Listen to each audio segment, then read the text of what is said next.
Maraming Pilipino ang pinipiling magbakasyon sa ibang bansa kumpara dito sa Pilipinas dahil ang mahal daw bumiyahe rito. Pero may paliwanag po dyan ang ilang eksperto. Nakatutok si Bernadette Reyes. 17 magkakaanak mula lolo't lola hanggang mga apo kung bumiyahe ang pamilya ni Maxine. Pero mas napapadala silang magbakasyon abroad sa halip na sa Pilipinas. For example, pupunta ako ng Bangkok. Before, nakuha namin siya ng 11 round trip.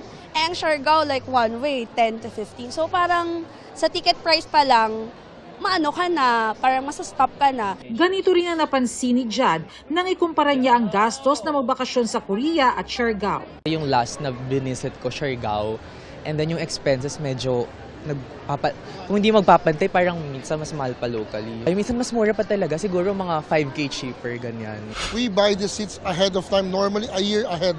So that's why we can sell it at a very affordable price. For Da Nang, Hanoi, Sapa, we have prices ranges from 28,000 to 30,000, all inclusive. Around mga 5,000 to 6,000 po siya in a day. Samantala sa Batanes, sumaabot sa 30,000 pesos ang budget para sa mas kakaunting araw ng bakasyon. Ayon sa PTAA, samahan ng mga travel agencies sa Pilipinas, may mga destinasyon sa Pilipinas na mas abot kayang magbakasyon. Pero may maaari pa rin daw gawin para mas mapababa pa ang presyo.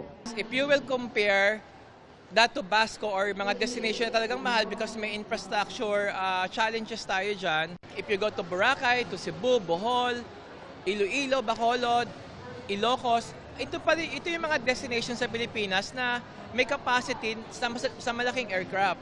So, ang mangyayari doon is mas mababa yung presyo ng pamasahe noon. Nauna nang sinabi ni DOT Secretary Cristina Frasco, ang solusyon ay dapat pangmatagalan. The solution always seems to be a long-term one. We either reclaim, we either extend the runway, or have to construct facilities that will address this problem, not now, but in the years to come. Para sa GMA Integrated News, Bernadette Reyes, Nakatutok, 24 Oras.